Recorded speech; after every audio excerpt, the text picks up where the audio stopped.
آپ کی کلاس میں ایک نئے اسٹوڈنٹ کا اضافہ ہوا ہے، آپ اس کا نام درج کر لیں اپنے رجسٹر میں، پرنسپل نے کہتے ہوئے ایک پرچہ اس کی جانب بڑھایا تھا۔ کلاسز شروع ہوئے 3 ماہ سے زائد عرصہ بیت چکا سر، نیا ایڈمیشن اتنا لیٹ کیوں؟ پرچہ لیتی ہوئی وہ کہنے لگی۔ دینا پڑا ایڈمیشن، اوپر سے آرڈر آیا ہے۔ پرنسپل کے لبوں پر پھیکی سی مسکراہٹ تھی اور وہ محض ہونٹ سکیڑ کے رہ گئی۔ دیگر اساتذہ کو میں ہدایات دے چکا ہوں، آپ ہی رہ گئی تھیں، اب آپ بھی نوٹ کر لیں۔ اس کا نام، پرنسپل بولے۔ Okay sir. وہ سر ہلا کر رجسٹر کھولنے لگی، پھر پرچے پر لکھا نام پڑھا تو ذہن میں جھماکا سا ہوا۔ عتیب ارمغان واسطی۔ پڑھتے ہوئے اس کی بھویں تن گئی تھی۔ یہ ایڈمیشن آج ہی کیا گیا ہے سر؟ وہ پوچھ رہی تھی۔ نہیں، کل۔ کل تو میری کلاس میں کوئی نیا اسٹوڈنٹ نہیں تھا سر۔ کل آپ کی کلاس میں آف ہو جانے کے بعد یہ صاحب حاضر ہوئے تھے۔ ایک تو ایڈمیشن لیٹ، اس پر حاضری بھی لیٹ۔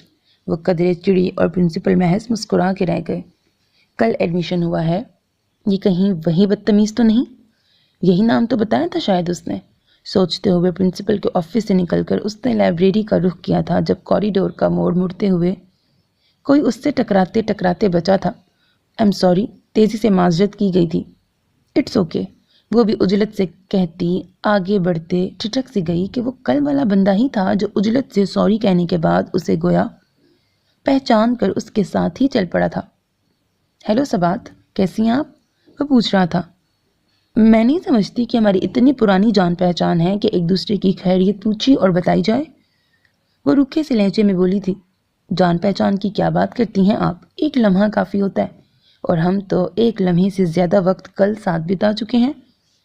وہ شاید نہیں، یقیناً ڈھیٹ تھا جو اس کی رکھائی کے باوجود اس کے ساتھ چل رہا تھا۔ کل حالات خراب تھے، آج نہیں ہیں۔ مطلب یہ کہ خراب حالات کے بغیر آپ کسی سے بات ہی نہیں کرتی؟ وہ شوخی سے بولا۔ What naan sense! وہ چڑ گئی۔ مگر میں تو حالات کے خراب ہونے کا انتظار نہیں کر سکتا نا۔ وہ اس کی چڑچڑاہٹ کی پرواہ کیے بغیر کہہ رہا تھا۔ میں آپ سے دوستی کرنا چاہتا ہوں، بنا حالات کی خرابی کے۔ مگر میں نہیں چاہتی، دیٹس آل۔ وہ کہہ کر تیزی سے سیڑھیاں اترتی چلی گئی۔ پھر ملیں گے، فی الحال تو میری کلاس ہے، وہ پیچھے سے بولا تھا۔ مائی فٹ! وہ بڑبڑاتی ہوئی لائبریری میں داخل ہو گئی۔ وہاں بیٹھ کر تھوڑی دیر مطالعہ کرنے کے بعد اس نے رسٹ واچ پہ نظر ڈالی اور کلاس کا رخ کیا تھا کہ اس کا لیکچر شروع ہونے میں چند منٹ ہی باقی رہ گئے تھے۔ کلاس میں داخل ہونے کے بعد وہ حسب سابق رول کال لے رہی تھی جب آخری نمبر پر پریزنٹ میم کی آواز پر اس نے ذرا کی ذرا نظریں اٹھائی تھیں اور لب بھینچ کے رہ گئی کہ وہ وہی تھا جس نے کل اور آج بھی زبردستی اس کی راہ روکی تھی۔ تو آپ ہیں مسٹر لیٹ ایڈمیشن؟ پین رکھ کر وہ سیدھی کھڑی ہو گئی تھی۔ یس میم، کل ہی ایڈمیشن لیا ہے۔ وہ بھی اپنی جگہ پہ کھڑا ہوا۔ حسب عادت زبردستی، وہ بے ساختگی سے کہتے کہتے ایک دم لب بھینچ کر رک گئی تھی کہ کلاس میں موجود دیگر طلبہ کا خیال آ گیا تھا، ورنہ تو دل چاہا تھا کہ عتیب ارمغان کو خوب ہی کھری کھری سنا ڈالے۔ میم، کچھ کہہ رہی تھیں آپ؟ اس کے لبوں پر وہی شوق سے مسکراہٹ تھی۔ بیٹھ جائیں آپ، وہ رخائی سے کہہ کر بلیک بورڈ کی جانب گھوم گئی تھی۔ پھر لیکچر کے دوران بارہا اس کی نظریں عتیب ارمغان پہ پڑیں اور ہر بار اس نے بڑی محویت سے اسے اپنی ہی جانب تکتا پایا تھا۔ ڈفر، اسٹوڈنٹ تو لگتا ہی نہیں ہے کہیں سے، پتہ نہیں اتنی عمر کہاں گزار کے اب آیا ہے پڑھنے، وہ بھی اوپر سے آرڈر لے کر۔ لیکچر آف ہونے پر وہ اپنی کتابیں وغیرہ سمیٹتے ہوئے سوچ رہی تھی۔ سبات، ذرا بات سنیں۔ وہ کوریڈور میں تھا جب پیچھے سے پکار کر وہ اس کے ساتھ چلنے لگا۔ واٹ! وہ چڑ کر رک گئی۔ میرے اسٹوڈنٹ مجھے سبات میم یا صرف میم کہتے ہیں، اس نے جتانا ضروری سمجھا۔ میں بھی کہوں گا مگر صرف کلاس میں، باہر تو آپ میری دوست ہیں۔ اس پر خاک اثر نہ ہوا۔ سوری، میں اسٹوڈنٹ سے دوستی نہیں کرتی۔ تو میں نے کب کہا کہ میں اسٹوڈنٹ ہوں؟ آپ کی کلاس میں تھا، اب نہیں ہوں۔ آپ خواہ فری ہونے کی کوشش کر رہے ہیں مسٹر۔ عتیب نام ہے میرا۔ اسے اس کی خفگی کی پرواہ نہیں تھی۔ ہاں مسٹر عتیب ارمغان، آپ کے لیے ضروری ہے کہ آپ اپنی اسٹڈیز پہ توجہ دیں، میری دوستی پہ نہیں۔ ویسے بھی آپ کافی لیٹ ہو چکے ہیں۔ وہ ایک خشمہ کی نظر اس پہ ڈال کر آگے بڑھ گئی تھی۔ اسٹڈیز کے لیے ہی تو دوستی کرنا چاہتا ہوں۔ وہ اس کے ساتھ ہی تھا۔ میری ہیلپ کریں گی نا آپ اس سلسلے میں؟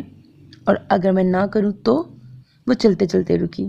تو میں زبردستی کروں گا؟ بڑے آرام سے کہا کیا تھا۔ اوہو، میں تو بھول ہی گئی تھی کہ جناب کی پہنچ اوپر تک ہے۔ وہ طنزیہ مسکرائی۔ بالکل نہ ہوتی تو آپ کے پیچھے لگتا ہی کیوں؟ وہ دھیرے سے ہنسا۔ اوکے، میں پھر آؤں گا ہیلپ لینے۔ امید ہے زبردستی نہیں کرنی پڑے گی مجھے، وہ کہتا ہوا واپس پلٹ گیا تھا۔ بدتمیز آدمی، وہ بڑبڑاتی ہوئی اسٹاف روم میں داخل ہو گئی۔ کیا کہہ رہا تھا؟ وہ کرسی پہ بیٹھی ہی تھی کہ بازو میں بیٹھی اس کی کولیگ مسز راول پوچھنے لگی، کون؟ وہ سمجھی نہیں۔ وہی عتیب ارمغان جو ابھی واپس گیا ہے دروازے سے، وہ کہنے لگی۔ ہاں، لیٹ ایڈمیشن ہے نا تو کچھ ہیلپ چاہیے اسے، وہی کہہ رہا تھا۔ اپنی ذہنی جھلاہٹ پہ قابو پاتی ہوئی وہ مسکرائی تھی۔ ہاں، سارے ٹیچر سے کہہ رہا ہے، نائس بندہ ہے۔ مسز راول کے آخری جملے پر اسے ہنسی آ گئی تھی۔ آپ کو نہیں لگتا میڈم کہ وہ کافی لیٹ ہو چکا ہے؟ وہ ہنسی روک کے بولی۔ اس عمر میں تو عموماً لوگ پڑھ لکھ کر کام دھندے سے لگ چکے ہوتے ہیں، جبکہ وہ موصوف آئے ہیں بایوٹیک کرنے۔ علم کا کیا، وہ تو کسی بھی عمر میں حاصل کیا جا سکتا ہے۔ مسز راول کی بات کی وہ قائل ہو گئی۔ ہاں درست ہے۔ وہ اس بات میں سر ہلا کر پانی پینے لگی۔ کیا آپ لوگوں کو پتہ ہے عتیب ارمغان MBA ہے؟ دفاتر اس کی گفتگو میں عالم سر نے حصہ لیا تھا۔ ہیں؟ ان کی بات پر جہاں مسز راول حیران ہوئی وہیں پانی پیتی سبات کو اچھو لگ گیا۔ آرام سے پیو بیٹے، عالم سر نے ٹوکا تھا۔ سوری، وہ دھیرے سے کہہ کر گلاس ٹیبل پہ رکھ گئی۔ جب وہ MBA ہے تو پھر یہاں بایو ٹیکنالوجی میں کیا کرنے آیا ہے؟ مسز راول پوچھ رہی تھی۔ بس سیکھنا چاہتا ہے ڈگری کے ساتھ، وہ بتانے لگے۔ واسطی گروپ آف کمپنیز کا نام سنا ہو شاید آپ نے، ان کے مالکوں میں سے ایک ہے وہ۔ سینکڑوں لوگ روزانہ اس کے انڈر کام کرتے ہیں۔ جب اتنا بڑا آدمی ہے تو پھر اسے ڈگری کی کیا ضرورت؟ اپنے ورکرز سے تو وہ یوں بھی کام کروا سکتا ہے۔ واسطی گروپ سے تعلق رکھتا ہے تو بیک وقت کئی بایو ٹیکنالوجسٹ افورڈ کر سکتا ہے۔ خود مغز کھپانے کی کیا ضرورت ہے؟ مسز راول اپنی رائے دے رہی تھی۔ ہاں کر سکتا ہے، بلکہ کیا ہوگا ہی اس نے، مگر خود کے پاس بھی علم ہونا ضروری ہے۔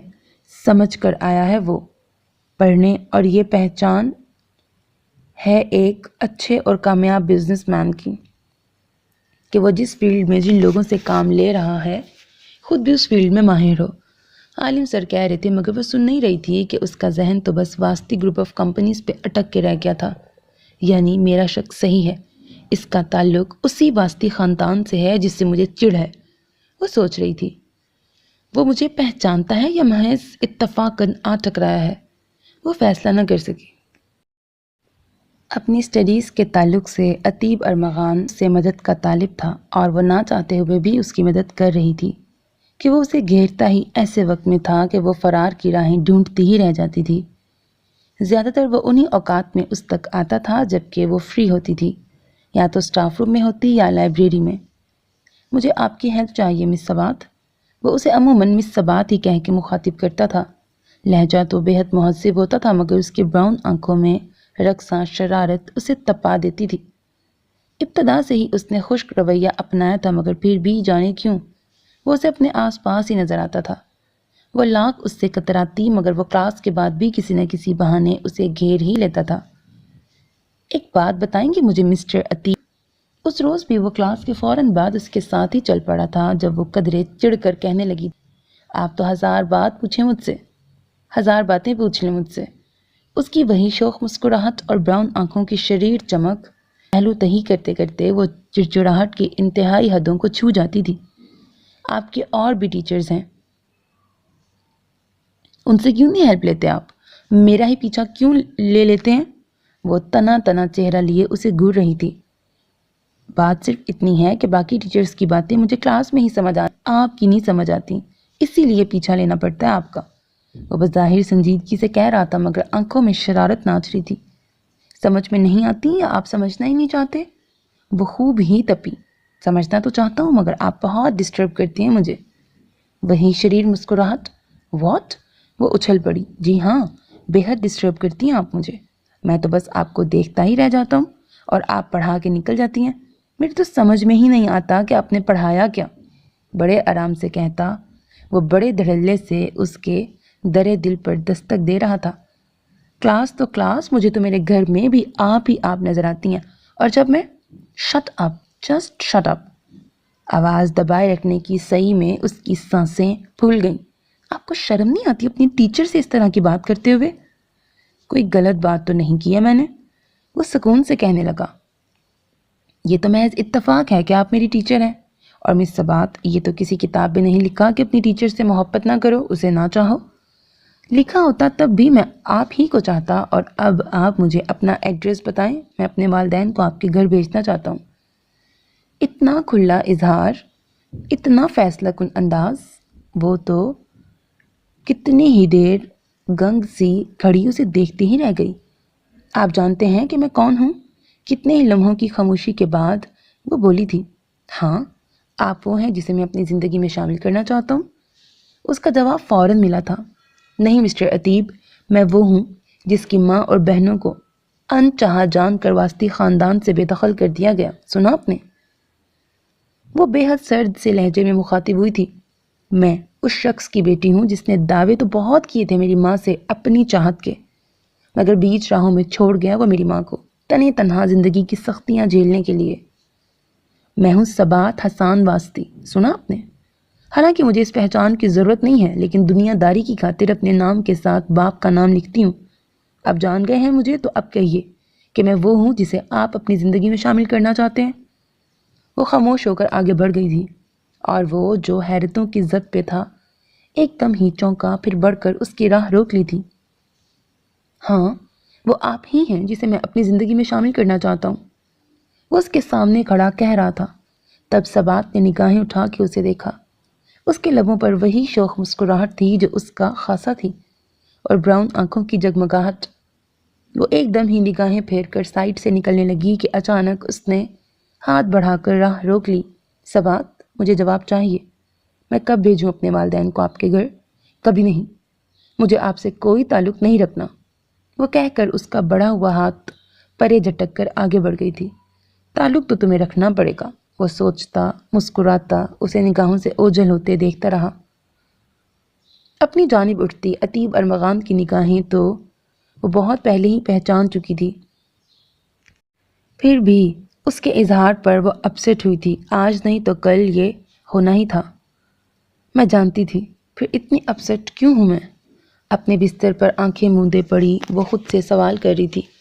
میں اسے شروع ہی سے اگنور کرنے کی کوشش کرتی رہی، پھر بھی وہ میری طرف بڑھتا ہی گیا، قریب آتا ہی گیا، اتنا کہ اب مجھے اپنی زندگی میں شامل کرنا چاہتا ہے۔ کیا وہ کر سکے گا ایسا؟ کیا اس کے خاندانی رواج اس کے پیروں کی زنجیر نہیں بنیں گے؟ جیسے میرے باپ نے میری ماں کو بیچ راہ میں چھوڑ دیا، کیا وہ مجھے نہیں چھوڑے گا؟ کہ تعلق تو اس کا بھی اسی خاندان سے ہے۔ سوچوں میں گم وہ سونے کی کوشش لاحاصل میں مصروف تھی۔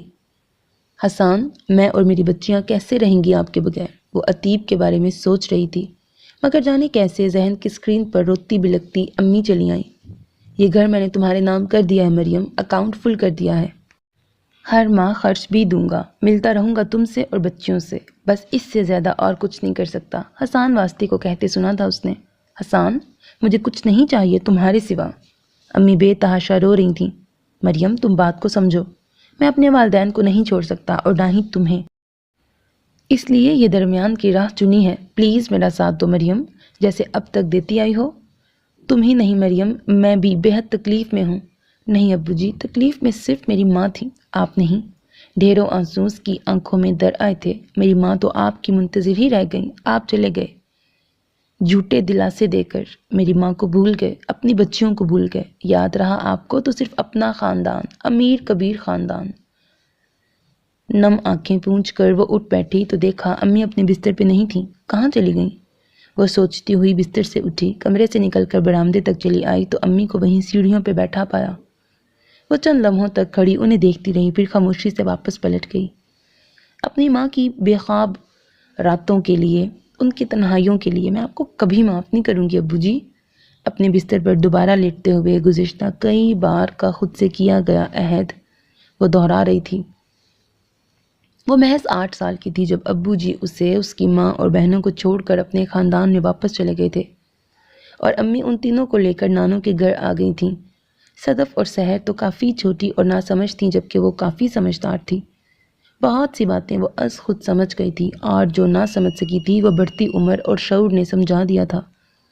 ابو جی نے اپنی خاندانی روایت کے خلاف جا کے اپنی ذات اور برادری سے باہر کی لڑکی سے شادی کر لی تھی اور نتیجتاً والدین نے انہیں گھر سے باہر کر دیا تھا، ان سے ہر تعلق قطع کر لیا تھا۔ پھر بھی وہ امی کے ساتھ بہت خوش تھے اور یکے بعد دیگرے سبات، صدف اور سحر بھی ان کی زندگی میں آ گئیں مزید خوشیاں بکھیرنے۔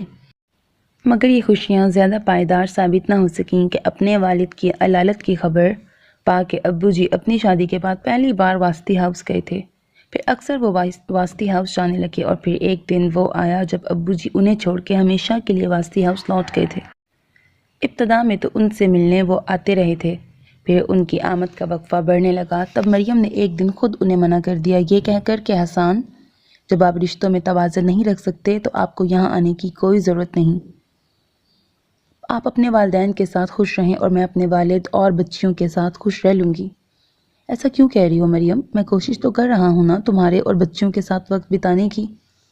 آپ کی یہ کوشش غلط اثر ڈال رہی ہے بچیوں کے ذہن پہ، امی کہنے لگیں۔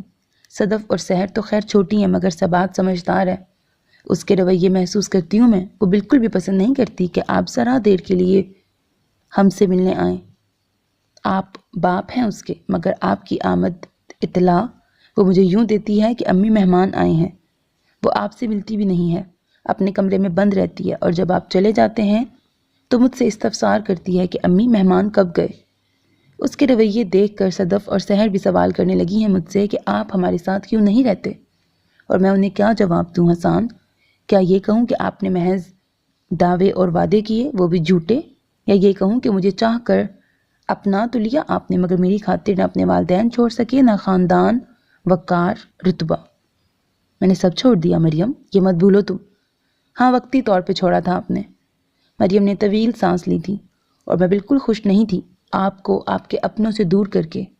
میں تو چاہتی تھی حسان کہ آپ سب کے ساتھ رہیں، آپ کے گھر والے مجھے اپنائیں، مگر ہماری شادی کے 10 برسوں بعد بھی آپ کے والدین نے مجھے قبول نہیں کیا۔ آپ کی واپسی تو ان لوگوں نے قبول کر لی کہ بہرحال آپ ان کے بیٹے ہیں، مگر انہوں نے آج تک مجھے نہیں اپنایا، نہ ہی میری بچیوں سے ملنے کی کوشش کی۔ اس لیے حسان، میں اپنی بچیوں کو آپ سے بھی دور رکھنا چاہتی ہوں، آپ چلے جائیں پلیز۔ مریم، وہ میری بھی بچیاں ہیں اور تم اس طرح انہیں مجھ سے دور نہیں کر سکتی۔ وہ آپ سے دور ہو چکی ہیں حسان، اور یہ دوری میں بہتر سمجھتی ہوں اس نفرت سے جو آپ کے لیے ان کے ذہنوں میں جگہ بنانے لگی ہے، اور میں اس نفرت کو مزید بڑھنے اور پختہ ہونے دینا نہیں چاہتی کہ حسان، بہرحال وہ آپ کی بیٹیاں ہیں اور میں کبھی نہیں چاہوں گی کہ آپ سے نفرت کریں۔ آپ چلے جائیں حسان، آپ کے بغیر جینا میں نے سیکھ لیا ہے۔ مریم کہتی ہوئی اندرونی کمروں کی جانب چلی گئی تھیں اور حسان واسطے چپ چاپ واپس پلٹ گئے تھے۔ اور پھر ایک دن اس نے امی کو نانو کے گلے لگ کر بے تحاشا روتے دیکھا تھا، اور نانو کی باتوں سے اس نے اخذ کیا تھا کہ ابو جی نے دوسری شادی کر لی تھی۔ یہ تو ہونا ہی تھا بیٹے، تمہیں اسے یہاں آنے سے روکنا نہیں چاہیے تھا۔ نانو دھیرے دھیرے امی کو سمجھا رہی تھی۔ میں نہیں روکتی ابا جی، اگر سبات کے رویے نہ محسوس کرتی، امی روتے ہوئے بولی تھی۔ وہ زبان سے کچھ نہیں کہتی مگر اس کے رویے ناگواری کا اظہار کرتے ہیں۔ باپ کی آمد پر، اس کے ذکر پر، اس کے ناگوار تاثرات بارہا دیکھے ہیں میں بھی سمجھتا ہوں بیٹے۔ خیر تم خود کو سنبھالو کہ بچیوں کو ضرورت ہے تمہاری، تم اس طرح حوصلہ چھوڑ بیٹھو گی تو پھر انہیں کون حوصلہ دے گا بیٹے؟ نانو دھیرے دھیرے ان کا سر سہلاتے ہوئے کہہ رہے تھے، اور امی اپنی سسکیوں پر قابو پانے کی کوشش کر رہی تھیں، اور وہ خود سے عہد کر رہی تھی، ابو جی، امی کے ان آنسوؤں کے لیے میں کبھی آپ کو معاف نہیں کروں گی۔ پھر بہت سارے دن بلکہ سال گزر گئے تھے۔ امی نے جاب کر لی تھی اور محبت وہ تو اور توجہ سے نانو کے ساتھ ان بچوں کی پرورش میں مگن ہو گئیں۔ پھر بھی سبات نے بارہا انہیں راتوں کو بے چینی سے ٹہلتے دیکھا تھا، چپ چپ کے روتے دیکھا تھا، اور ہر بار اس نے ابو جی کو معاف نہ کرنے کا عہد کیا تھا۔ ہیلو سبات، اسکوٹی پارک کر کے وہ جوں ہی مڑی، وہ سامنے سے آ گیا ہمیشہ کی طرح مسکراتا ہوا، اور تب وہ محض ایک گھورتی ہوئی نظر اس پہ ڈال کر آگے بڑھ گئی۔ تم نہیں سدھرو گی، یہ طے ہے، وہ کہتا ہوا ساتھ چل پڑا۔ کل سے اتنا خوش ہوں میں سچی، جب سے یہ جانا کہ تم میری کزن ہو تو پتہ ہے میں نے ایکسکیوز می، وہ ایک دم ٹوک گئی۔ آپ یہاں سے جا سکتے ہیں، مجھے آپ سے کوئی بات نہیں کرنی، اور آئندہ اتنی بے تکلفی سے مجھے مخاطب نہ کریں تو بہتر ہوگا، سمجھ گئے؟ ضرورت تمہیں سمجھنے کی ہے سبات، مجھے نہیں۔ اس پر خاک اثر ہونا تھا اس کی خفگی کا۔ میرے مذاق میں شوخی ضرور ہے سبات، لیکن میں ہر بات مذاق میں اڑانے کا عادی نہیں ہوں۔ میں نے بہت سنجیدگی اور خلوصیت دل سے تمہیں پرپوز کیا ہے، اور میں نے بھی اتنی ہی سنجیدگی سے آپ کا پرپوزل رد کیا ہے، اس لیے بہتر یہی ہے کہ آپ اپنا راستہ لیں اور مجھے میرے راستے پر چلنے دیں۔ وہ رکھائی سے کہتی ہوئی اسٹاف روم کی جانب گھوم گئی تھی۔ انکار کی وجہ جاننا چاہوں گا میں۔ وہ راہ میں حائل ہوا۔ میں بتانا ضروری نہیں سمجھتی، تمہیں بتانا ہوگا۔ اس کا ضدی پن نمایاں تھا۔ جا کر ان سے پوچھو جنہوں نے آج تک میری ماں کو نہیں اپنایا، اور اس سے میرا باپ بھی چھین لے گئے جس نے اسے اپنایا تھا۔ سنو تم نے اتیب ارمغان، جا کے پوچھو ان سے کہ وہ اس عورت کی بیٹی کو اپنے خاندان میں شامل کریں گے جس سے وہ اپنا بیٹا چھین لے گئے۔ غصے کی شدت میں وہ سارے تکلف بالائے طاق رکھ چکی تھی۔ نہ صرف اسے تم سے مخاطب کیا تھا بلکہ آواز بھی اونچی ہو گئی تھی، اتنی کہ آس پاس سے گزرتے اسٹوڈنٹس ٹھٹک گئے تھے۔ سبات پلیز۔ وہ ایک دم ہی اس کا ہاتھ تھام کر راہداری کے کنارے تک کھینچ لے گیا تھا۔ پلیز کول ڈاؤن، ٹھنڈے دماغ سے بھی بات کر سکتی ہو نا تم، وہ دبی دبی آواز میں بولا۔ تب اسے احساس ہوا کہ وہ کچھ زیادہ ہی آؤٹ آف کنٹرول ہو رہی ہے۔ سوری، وہ ایک دم ہی کہتے ہوئے اس کی گرفت سے ہاتھ کھینچ گئی۔ ویلکم، ویسے اچھا لگا تمہارے منہ سے اپنے بارے میں تم سن کر۔ اس کے لبوں کی شوخ مسکراہٹ، آنکھوں سے جھلکتی شرارت، وہ محض لب بھینچ کر اسے گھورے گئی۔ وہ دن بہت جلد آئے گا جب ان خشمگی نگاہوں میں میری چاہت ہوگی۔ شوق سی سرگوشی تھی، وہ دن کبھی نہیں آئے گا۔ وہ اسے گھورتی ہوئی آگے بڑھ گئی تھی۔ آئے گا، اور بہت جلد، پیچھے سے وہ کہتا ہوا پلٹ گیا۔ اف خدا، ابھی 2 سال تک مزید جھیلنا ہوگا مجھے اسے۔ اسٹاف روم میں وہ ہاتھوں میں سر دیے بیٹھی سوچ رہی تھی۔ شکر ہے آج فرسٹ ایئر میں میرا کوئی لیکچر نہیں ہے، کم از کم ایک دن تو سکون سے گزرے، لیکن نہیں، سکون کہاں، لیکچر نہ ہو تو راہ میں گھیر لیتا ہے وہ مجھے۔ خیر اتنا بھی کافی ہے کہ آج مسلسل 45 منٹ تک اس کی نگاہوں کی زد میں تو نہیں رہنا پڑے گا۔ یہ سوچ کر وہ قدرے پرسکون سی اپنی کلاسز کا رخ کر چکی تھی، اور اسی اطمینان و سکون سے ساری کلاسز لی بھی، مگر اس وقت سارا سکون غارت ہو گیا جبکہ واپسی میں وہ پھر اس کے ساتھ تھا۔ چلو تمہیں ڈراپ کر دوں، وہ ساتھ چلتے ہوئے کہہ رہا تھا۔ نو تھینکس، میری سواری ہے میرے پاس، وہ رکھائی سے بولی۔ ٹھیک، تو تم پھر مجھے ڈراپ کر دو، وہ بڑے مزے سے بولا۔ آپ کو میری کوئی بات سمجھ میں کیوں نہیں آتی؟ وہ چڑ کر چلتے چلتے رک گئی۔ تمہیں سمجھ میں آتی ہیں میری باتیں؟ وہ بھی رکا۔ نہیں نا، تو پھر میں کیسے سمجھوں تمہاری باتیں؟ آپ میرا پیچھا چھوڑنے کا کیا لیں گے؟ وہ اسے گھورے گئی۔ تمہیں ہی لوں گا، بہت برجستہ انداز تھا اس کا۔ ساتھ چلو میرے، تو مجھے پیچھا لینے کی ضرورت ہی نہ پڑے۔ میں کبھی نہیں چل سکتی آپ کے ساتھ، وہ 2 ٹوک انداز میں بولی۔ ٹھیک، تو میں بھی کبھی نہیں چھوڑ سکتا تمہارا پیچھا۔ میں آپ سے کہہ چکی ہوں آپ اپنی راہ چلیں اور مجھے میری راہ چلنے دیں۔ راہیں ایک ہیں ہماری، پھر الگ الگ چلنے کا مطلب؟ راہیں جدا ہیں ہماری، یہ سمجھ لیں آپ، وہ کہہ کر پرس سے اسکوٹی کی چابی نکال کر آگے بڑھ گئی تھی۔ تمہیں میرے ساتھ چلنا ہے، سمجھی تم؟ اس نے کہتے ہوئے اس کے ہاتھ سے چابی چھین کر اپنی جیب میں رکھ لی۔ سیدھی طرح سے چلو میرے ساتھ، ورنہ میں زبردستی کروں گا۔ اب بھی آپ وہی کر رہے ہیں۔ اسے تاؤ تو بہت آیا مگر ضبط کر گئی کہ اس کی جیب میں ہاتھ ڈال کر اپنی اسکوٹی کی چابی نکالنے سے تو رہی تھی۔ یہ زبردستی نہیں، ریکویسٹ ہے۔ زبردستی تو وہ ہوگی جب میں اٹھا کے تمہیں اپنی بائک پہ بٹھا دوں گا۔ وہ بڑے آرام سے کہنے کے ساتھ ہی اس انداز میں جھکا گویا اسے اٹھا ہی لے گا۔ واٹ ربش! وہ اچھل کر کئی قدم پیچھے ہٹ گئی تو وہ ہنستا ہوا کہنے لگا، چلو گی سیدھے طریقے سے یا الٹا طریقہ اپناؤں؟ میں دیکھ لوں گی تمہیں۔ وہ دھمکی ہی دے سکتی تھی، ضرور دیکھنا۔ ویسے جب تاؤ میں آ کر مجھے تم کہتی ہو نا تو اور بھی اچھی لگتی ہو۔ دبی دبی مسکراہٹ لیے وہ اپنی بائک سٹارٹ کر چکا تھا۔ آپ بیٹھو گی یا میں ہی زحمت کروں بٹھانے کی؟ وہ اسے گھورتی کھڑی ہی رہی تو وہ بولا، میں نہیں جاؤں گی تمہارے ساتھ۔